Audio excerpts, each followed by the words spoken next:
Merci à tous d'être venus et bravo à Meryl et à l'ensemble de la troupe du cours Valmont pour ce premier acte de Locomaïtan. C'était très impressionnant. Et je vais être court hein, parce qu'il fait beau dehors et que nous sommes samedi. Mais je dirais juste un mot rapide de Mishima, homme de théâtre. Bravo aussi d'avoir su rendre un peu justice à la dimension comment dire, exubérante, d'avoir fait l'effort aussi de trouver ces beaux costumes, etc. Parce que je crois que ce sont vraiment des éléments importants du théâtre de Mishima. Alors, je vais pas vous ennuyer avec un exposé trop professoral. Je vais juste peut-être dire trois mots, enfin un peu plus quand même, mais quelques mots sur voilà, les aspects qui me paraissent les plus marquants du théâtre de Mishima, et notamment du théâtre Shingeki. Donc Shingeki, qui est le nouveau théâtre, hein, le théâtre d'inspiration occidentale qui se développe au Japon à partir du début du XXe siècle. Alors Mishima, vous le savez, c'est quelqu'un qui a de nombreuses facettes, qui est romancier évidemment, il est surtout connu pour ça, mais il est aussi essayiste, il a écrit de très nombreux essais littéraires, il est homme de théâtre, il s'est essayé au métier d'acteur, dans des films, dans l'adaptation filmique de sa nouvelle Yukoku notamment. Donc il adore la scène, la mise en scène, la représentation, c'est quelque chose qui joue un rôle essentiel dans son œuvre. Il a beaucoup réfléchi au métier d'acteur, il est fasciné, je crois, par cette question de l'acteur qui s'objectivise dans le regard des autres. Lui était très mauvais acteur par contre, hein, il n'est pas très convaincant, sauf dans Yukoku justement parce que c'est un film muet donc il dit rien, mais sinon c'est pas ça. Mais par contre il a beaucoup écrit sur le théâtre, hein, et d'ailleurs avec une collègue Cécile Sakai qui n'est pas présente aujourd'hui, mais on travaille sur une anthologie de textes de Mishima sur le théâtre qui devrait paraître, j'espère, l'année prochaine. C'est aussi donc un dramaturge, un metteur en scène. Alors, bon, on peut dire que cette vie de théâtre, il l'a accomplie finalement jusqu'à la fin, hein, avec son suicide, espèce de coup d'état un peu clownesque par certains côtés, et en même temps exubérant, voilà, qui va jusqu'au bout finalement de sa volonté d'être sur scène, si je puis dire. Alors avant de faire des remarques sur le théâtre de Mishima, il faut quand même mentionner quelqu'un, hein, c'est sa grand-mère, Nagai Natsuko, parce qu'elle a joué un rôle essentiel justement à cet égard. Alors c'est une personnalité difficile, Natsuko, sa grand-mère, donc elle, par certains côtés, elle a kidnappé, hein, si l'on veut, Mishima quand il était tout petit à sa mère, hein, et elle a obligé le petit Mishima à vivre, il ne s'appelait pas Mishima à l'époque, hein, c'était Hiraoka Kimitake. Elle a obligé donc le petit Kimitake à vivre dans la chambre de sa chambre à elle, donc la chambre de sa grand-mère, pratiquement jusqu'à l'âge de 12 ans, où il a pu enfin rejoindre sa famille. Donc il était séparé hein, de sa sœur et de son frère aussi, et de ses parents, parce que finalement Natsuko en avait fait un peu son objet. Donc c'est vrai que les aspects les plus contestables peut-être du personnage de Mishima, bon, sa misogynie, sa gérontophobie, on peut dire, il n'aimait pas trop les vieux. Et puis peut-être aussi finalement l'acte final exubérant et son ultranationalisme se comprennent peut-être un peu mieux, ou en tout cas je ne sais pas si ça excuse quoi que ce soit, mais enfin ça permet de mieux comprendre aussi peut-être son parcours que de voir qu'il a eu quand même cette enfance assez particulière, où il servait aussi un peu d'infirmier des fois à Natsuko quand elle avait des crises parce qu'elle était malade. Et néanmoins, Natsuko elle a aussi une influence extrêmement positive sur Mishima parce que c'était quelqu'un qui était très versé dans la littérature classique, donc qui était très fier de ses origines samouraï relativement prestigieuses du côté de son père. Donc pour ce petit quart de sang samouraï de Mishima vient de sa grand-mère, de cette grand-mère-là. Et elle était fascinée, enfin, elle adorait le théâtre, hein, et elle emmenait le petit Mishima au théâtre kabuki notamment, mais aussi au bunraku, donc le théâtre de poupées, et au no. Hein. Et donc le théâtre a joué très tôt en fait dans la vie de Mishima un rôle important. À 11 ans, il avait déjà un Shibai Nikki, donc c'est-à-dire un cahier intime où il notait en fait les représentations auxquelles il se rendait, ses impressions, etc. Et quand il est encore jeune lycéen, hein, il commence déjà à monter des pièces de théâtre. Hein. Sa première pièce de théâtre va être montée dans le cadre de l'école des pères où il est scolarisé, au début de la guerre. Hein. Donc cette passion du théâtre chez Mishima est ancienne. Alors maintenant, quels en sont les points saillants? Bon, je vais surtout parler du Shingeki. Comme je suis un universitaire français, j'ai fait un plan en 3 parties. Je dirais que pour moi, 3 aspects intéressants. C'est d'abord, le théâtre, c'est un espace de jeu, de liberté. C'est un espace en même temps très organisé et c'est un espace artificiel et littéraire. Alors il y a peut-être une sorte de contradiction entre l'idée de liberté et d'organisation, mais je m'expliquerai un petit peu là-dessus. Je crois qu'une des qualités du théâtre de Mishima qu'on retrouve dans certains de ses romans populaires, c'est que Mishima s'y exprime peut-être plus librement, ou il est plus délirant, ou plus exubérant que dans certains de ses romans qui relèvent plus de ce que en japonais on appelle la Junbungaku, c'est-à-dire la littérature pure, la littérature exigeante. Pour Mishima, le théâtre, c'est quand même une récréation, c'est quand même un à côté. C'est-à-dire que pour lui, son activité principale, c'est d'être romancier. Et il gagne sa vie avec ses romans populaires notamment, qui lui rapportent pas mal d'argent. Donc le théâtre, c'est quelque chose qu'il fait en plus, et c'est aussi pour cette raison que peut-être il y est un peu plus libre. Il avait, hein, c'est vrai, une vie réglée comme du papier à musique. Mishima, tous les jours de sa vie, de minuit à 6h du matin, il écrit. Puis ensuite, il dort de 6h du matin à midi. L'après-midi est dédié aux activités annexes et sociales, et donc notamment le théâtre. Donc c'est surtout les après-midi que voilà, il va faire de la mise en scène ou assister à des répétitions de ses propres pièces, etc. Mais ça reste un à côté finalement de son activité principale qui est d'écrire des romans la nuit. C'est un espace de liberté donc dans l'écriture, mais aussi d'exubérance, d'extravagance. C'est vrai que Mishima aimait tous les théâtres, mais il appréciait notamment beaucoup le kabuki, il en parle beaucoup. Et ce qui le fascine dans le kabuki, c'est justement cette dimension un peu exubérante, extravagante, emphatique. Et je pense que c'était bien aussi de rendre justice un petit peu dans l'acte que vous avez joué à cet aspect-là, hein, du théâtre de Mishima. Parce que c'est quelque chose qui intéresse énormément, hein, Mishima, et qui a été, et c'est une des raisons pour lesquelles des fois il a été un peu critique du Shingeki, notamment du Shingeki de la période de l'immédiat après-guerre, qu'il considère comme parfois trop intellectuel, trop abstrait, trop pauvre en effet, et il a pu défendre des théâtres qui, à l'époque, étaient considérés comme un peu has-been, comme par exemple le drame romantique français. Qu'est-ce qui le fascine dans le drame romantique français, donc c'est-à-dire Victor Hugo notamment, hein, c'est justement ce qu'il retrouve dans le kabuki, c'est-à-dire qu'il y a beaucoup d'effets, il y a des grands costumes, il y a des mises en scène impressionnantes, etc. Donc cet aspect de théâtre qui en met plein la vue, hein, et qui est un peu artificiel aussi, j'y reviendrai, ça c'est quelque chose qui me paraît un des éléments très importants, hein, du théâtre de Mishima et du théâtre selon Mishima. Alors je peux vous lire un extrait d'un essai qu'il a écrit donc justement sur le drame romantique. Hein. Aujourd'hui, quand on va au théâtre, on a l'impression d'assister à une veillée funèbre, en tout cas au Japon. En Allemagne, par exemple, la tradition d'un théâtre suscitant de folles passions n'a pas disparu. L'ambiance de cendre froide propre aux représentations du Shingeki, mais en particulier insupportable. Je ne peux souffrir ces spectateurs sérieux dont les traits respirent vainement l'honnêteté. Le théâtre devrait être comme une sorte de gigantesque animal cuirassé de corps conducteurs d'électricité, qui tremble avec violence, de nervosité, exhalant de profonds soupirs, vibrant sous l'effet de l'excitation, comme emporté par une secousse sismique illuminée par les feux bleus des éclairs et s'enflammant sous les coups de la foudre. Donc ça c'est une belle prose mishimienne. Voilà, le théâtre pour Mishima, c'est un lieu érotique en fait, par certains côtés, c'est un lieu sensuel, hein. Et ça se voit en fait aussi dans les costumes, dans les mises en scène qu'il choisit.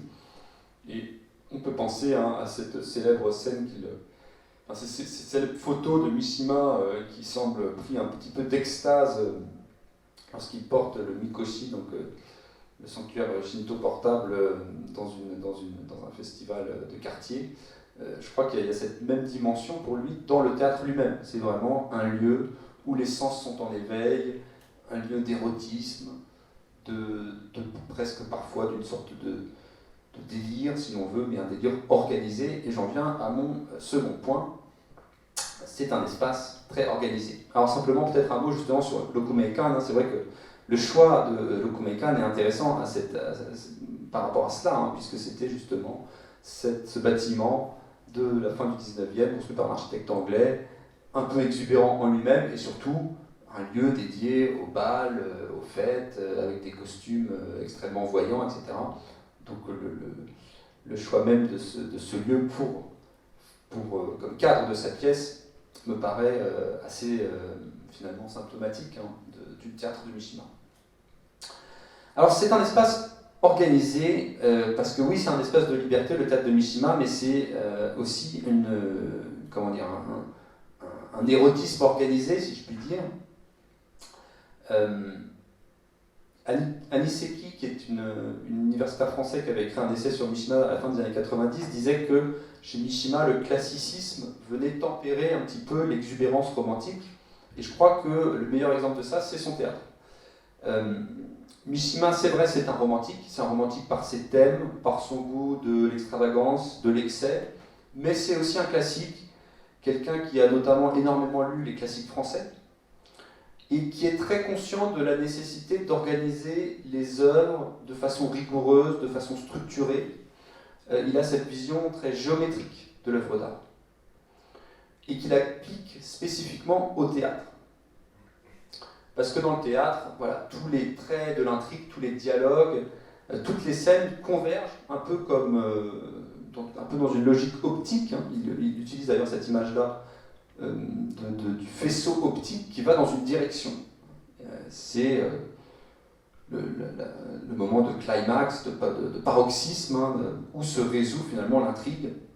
Et ça, c'est quelque chose qu'il mentionne beaucoup en parlant du théâtre classique français, mais notamment donc, cette règle des 3 unités, notamment la règle de l'unité d'action, qui fait que voilà, une pièce de théâtre doit avoir un fil narratif principal, une idée principale qui va tendre.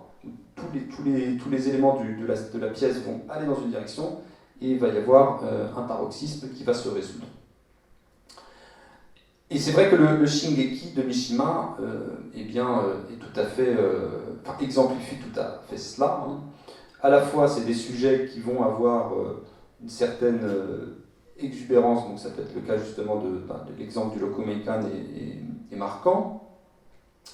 Ça peut être l'exubérance des costumes, ça peut être l'exubérance des thèmes, avec il y a des meurtres, il y a des parricides, on reprend un petit peu tout le patrimoine emphatique de la tragédie classique grecque. Mais en même temps, tout ça doit être organisé dans le cadre d'un microcosme. Il parle de ce terme, il utilise ce terme de microcosme, un microcosme très structuré. Alors cette idée de microcosme, elle est présente de façon générale dans la littérature de Mishima, mais il l'utilise en particulier pour parler du théâtre, et je vais vous citer un autre extrait d'un essai qui me paraît assez exemplaire sur ce point. Une pièce parfaite doit être comme un microcosme, le roman aussi sans doute, mais le monde du roman est moins clos que celui du théâtre. Le temps s'y écoule librement et il n'est pas nécessaire que domine dans ses moindres recoins une sorte de modèle réduit de ses lois cosmiques. Effet inverse, nous ne pouvons pas abuser dans les romans de l'utilisation du hasard comme on le fait dans une pièce de théâtre. En un mot, il faut, afin que la contingence se transforme en nécessité, que les lois nécessaires de l'œuvre la traversent en entier. Si au théâtre, il ne paraît pas artificiel que le personnage dont on parlait quelques répliques plus haut surgisse comme à propos sur la scène, c'est que le drame impose plus que le roman des lois nécessaires. Ces lois laissent, et cela aussi d'un point de vue formel, infiniment peu d'espace. Et on l'a bien vu d'ailleurs dans cet acte que la troupe vient de nous présenter, parce que il joue tout à fait de ces personnages qui tout d'un coup débarquent, on vient d'en parler, et paf, ils arrivent. Mais il assume complètement cet aspect-là, un peu finalement artificiel, et ça va être mon troisième point, du théâtre. Il va jusqu'au bout de cette logique-là, puisque justement, une pièce de théâtre, c'est un univers qui n'a pas vocation à être une sorte de réplique du réel. C'est peut-être aussi ce qu'il reproche à beaucoup d'œuvres du Shingeki, mais qui va construire ses lois propres pour être extrêmement efficace en tant qu'œuvre artistique, structurée, organisée, qui tend vers quelque chose. Et je finirai sur ça, et comme ça vous allez bientôt pouvoir profiter du soleil. Le théâtre de Mishima, c'est aussi un théâtre artificiel et littéraire. Alors, cette idée d'artifice, elle est déjà finalement présente d'une certaine manière dans cette idée de microcosme très organisé. Il y a aussi toujours chez Mishima une sorte de passion pour l'acte qui va créer comme ça une réalité qui n'existait pas. Et puis, il y a aussi cette idée de l'artifice littéraire, même dans les dialogues. C'est quelque chose d'ailleurs qui me fascine aussi beaucoup dans le kabuki. Le kabuki, c'est un théâtre exubérant au niveau des costumes, au niveau des mises en scène, etc. C'est aussi un théâtre extrêmement poétique. Les personnages ne parlent pas comme on parle dans la vie réelle. Et les personnages de Mishima non plus. Alors, Mishima, c'est vrai, en même temps, ça reste quelqu'un qui, comme beaucoup d'écrivains de son époque, épouse les codes du réalisme. Donc il y a quand même une sorte de tyrannement, il y a quand même une volonté de représenter une réalité, et puis le Rokumeikan, c'est aussi un bon exemple, puisqu'il s'agit aussi de représenter un certain milieu aristocratique d'une certaine époque, etc. Mais en même temps, on va pousser un peu le réalisme dans ses retranchements, à partir de ce cadre qui pourrait être le réel. Où finalement, il y a des dialogues, des répliques, des réparties, des événements qui sont un peu trop artificiels pour être vrais. Donc voilà, le théâtre de Mishima, c'est aussi ça, une langue poétique, littéraire, mais dialoguée. Et je crois qu'il a, s'il a beaucoup critiqué le Shingeki de son époque, il a aussi justement défendu un certain type de Shingeki qui justement travaillerait beaucoup les dialogues, créerait ces dialogues où il y a des répliques qui s'enchaînent comme ça du tac au tac, avec une force et une puissance qui est un peu envoûtante et qu'on ne pourrait pas vraiment imaginer dans la vie réelle. Même dans le cadre d'un débat pour l'élection présidentielle. Et je crois que c'est aussi un aspect qu'on a un peu vu aujourd'hui. Alors je vous lis un dernier extrait sur ce point. C'est un essai qu'il a écrit en 1958 après un retour d'un voyage aux États-Unis, à Mishima. C'est un point qu'on n'a pas toujours, qu'on n'associe pas forcément à Mishima, mais était un fan absolu des États-Unis. C'est le pays étranger dans lequel il s'est le plus rendu. Quant au Shingeki, j'y suis allé 4 fois depuis que je suis rentré. C'est un genre dramatique qui s'appuie principalement sur la langue. Et après avoir été si souvent exaspéré devant des dialogues en anglais, parce qu'il revenait de plusieurs tentatives d'assister à des... Enfin, il avait fait plusieurs tentatives pour assister à des représentations théâtrales aux États-Unis. Et bon, à chaque fois, c'était difficile parce qu'il n'avait pas le niveau requis en anglais. J'ai regardé avec plaisir ces pièces qui me permettaient d'exulter ma rage, tandis que j'écoutais les répliques prononcées à toute vitesse en japonais et s'enchaînant comme des décharges de mitraillettes sans que je ne perde une miette de sens. Chacun son tour, un étranger n'y comprendrait rien. S'il fallait déterminer lequel du Shingeki ou du Kabuki est le plus ethnique, le plus proche de l'essence nationale, le plus purement japonais, je considérais, moi, japonais franchement rentré au pays, que le premier est beaucoup plus un symbole d'un drame purement national que le Kabuki récent. Alors, il le dit de façon peut-être un peu provocatrice, et puis ça surprend par rapport à justement ce qu'on pensait de Mishima comme homme qui va valoriser la tradition, le classicisme, et peut-être le kabuki plutôt que le shingeki. Mais en fait, il y a des aspects du shingeki qui valorisent extrêmement, c'est en tout cas un certain type de shingeki qu'il veut promouvoir, un shingeki justement qui ne refuse pas l'artifice, le travail des répliques, le travail poétique des répliques, le travail littéraire du texte. Voilà, je finirai rapidement sur ce point. C'est vrai que cette dimension d'artifice propre au théâtre, bon, elle s'exprime aussi dans sa fascination pour les personnages de Onnagata, dont Utaemon, qui était quelqu'un dont Mishima était assez proche et sur lequel il a beaucoup écrit, dont une nouvelle, Onnagata justement. Et ce qu'il trouve fascinant, c'est précisément cette capacité qu'a l'Onnagata à créer une féminité artificielle, mais qui précisément parce qu'elle est artificielle finit par être plus puissante, plus réelle ou plus envoûtante que la féminité de la femme. Et j'aime bien citer un passage d'une nouvelle de Mishima qui s'appelle Star, qui n'a pas été traduite en français pour l'instant, parce que justement elle rend un peu... enfin, elle témoigne un petit peu de cette dimension-là d'artifice assumé en fait de l'art selon Mishima, qu'il peut présenter de façon des fois un peu ironique, hein, qu'il peut assumer de façon un peu ironique. Star, c'est une nouvelle qui met en scène un acteur qui donc essaie a un certain succès et puis donc tourne dans différents films, et puis un jour il doit tourner un film sur l'aristocratie. Vous savez que l'aristocratie, ça fait partie des choses qui façonnent Mishima, hein, parce que s'il a un peu de sang samouraï du côté de sa grand-mère, en fait ça reste un roturier, hein. Il était à l'école des pères, où là par contre il y avait des gens de très haute lignée, hein, souvent, et Mishima avait une certaine fascination pour leur univers. Et donc il met en scène cet acteur et il doit faire un film donc, sur l'aristocratie, et le directeur de production l'emmène donc dans une soirée organisée par un ancien prince. Il s'agissait, m'avait-il expliqué, d'une réception mensuelle réunissant dans l'ancien palais de l'ancien maître des lieux, devenu entre-temps un hôtel, des anciens nobles de Meiji ou des gens de haut lignage accompagnés des membres de leur famille. Donc l'idée, c'est on va voir comment ils sont les aristocrates, on va s'inspirer d'eux, et puis comme ça va nous aider pour faire un film. Le directeur de production adressait des courbettes à tous ceux qu'il rencontrait et auxquels il me présentait. Jamais je ne m'étais trouvé dans une assemblée qui tint si peu compte de ma personne. Tout le monde faisait semblant d'ignorer mon nom, et ces jeunes demoiselles distinguées prétendaient n'avoir jamais vu mes films. Dès les présentations faites, elles retournaient leur conversation entre amis. Dans le train du retour, le directeur de production se transforma subitement en preux démocrate. Putain de noble tombé dans la misère. Tu peux être sûr que quand ils sont chez eux, ils bouffent des sardines séchées.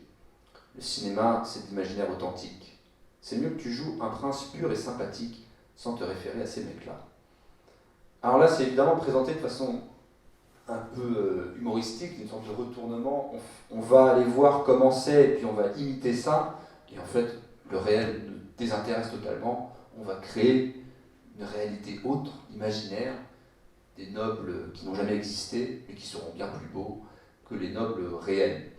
Et je crois que dans ce petit dialogue-là, il y a un peu finalement une idée phare de Mishima et de la création artistique aussi. C'est-à-dire on assume finalement l'artifice jusqu'au bout, dans l'ironie de cet artifice même.